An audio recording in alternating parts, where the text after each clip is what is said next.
Teachers of Year 1 and 2 classes, we have something that will be of keen interest to you and your students. Based on developmental theories, we have refined an activity that meets the needs and requirements of children and is achievable in any classroom. The example in this video is designed to cater for students in the later stages of early childhood, ages 6 to 7. This is a teamwork-based activity and uses a relay concept for completing class content-based questions. After your morning check-in with your students, you will begin preparation for this activity by creating groups of roughly 4 students. To begin scaffolding the skills required for this activity, you should present the students with a diagram on the whiteboard. This is also the opportunity to remind them of outdoor behaviour requirements. After moving all students to an outdoor space, you can begin the setup and demonstrate the activity to the students. The race will begin with all question cards face down. Students will then make their way through the questions, turn over the card, read the problem, write down the answer, and then place the card back face down. Each student in the team will complete 4 mathematical problems each. They will make their way along the question pathway as quickly as they can and then pass the whiteboard marker or baton on to the next person to begin. Initially, the students will power walk or run between questions. However, in order to extend this activity, you may wish to challenge the students by having them hop, skip, or jump between instead.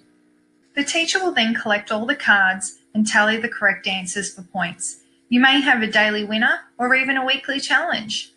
So what makes this activity work? The rate of growth slows as a child enters the early childhood stage. However, improvements in muscle strength, balance, and coordination, as well as a lower centre of gravity, are visible. Gross motor skills involve the movement of larger muscle groups and include throwing, running, and clapping. In contrast to this, fine motor skills use smaller muscle groups for movements and often involve hands and fingers, such as holding a pencil and grasping objects. Between each question, children will be moving in a variety of ways, including walking and running, and this movement will allow the students to develop their gross motor skills. As the students become more proficient in their understanding of the activity, refined gross motor skills such as skipping and hopping can be introduced. Additionally, the manipulation of the whiteboard marker to answer the question and transfer to the next person will develop the child's fine motor skills, as it involves the use of smaller muscle groups such as fingers. During the early childhood stage, the most rapid period of brain development occurs. Therefore, it is critical that this is addressed in our activity.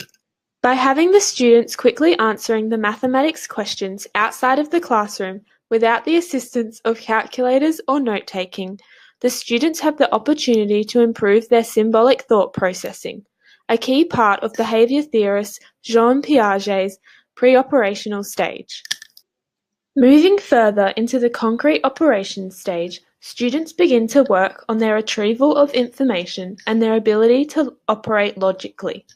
The mind interprets information, stores it, and then retrieves it for application.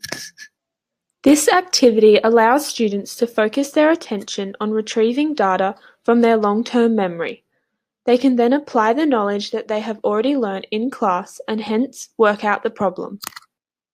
Being a team-based activity, the students will be encouraged to undertake cooperative and collaborative learning through the encouragement of their teammates, whether that be helping someone if they get stuck on a question or running alongside them for motivation. This will allow us to begin scaffolding CASTLE's core competencies for social learning, in particular relationship skills and social awareness, which is very important at the ages of 6 and 7. It is during early childhood that children begin to learn the following emotional skills. In this activity, students will become aware of their emotional state, whether that be excitement or perhaps anxiety. This will allow us as teachers to dive into self-awareness and self-management, discussing stress management for anxiety and self-discipline for excitement. This will ensure that we are covering CASTLE's emotional competencies, self-awareness and self-management. Overall, this activity challenges and refines a student's physical development and improves upon their cognitive, social, and emotional skills. This is an inclusive activity that will engage your students through purposeful play.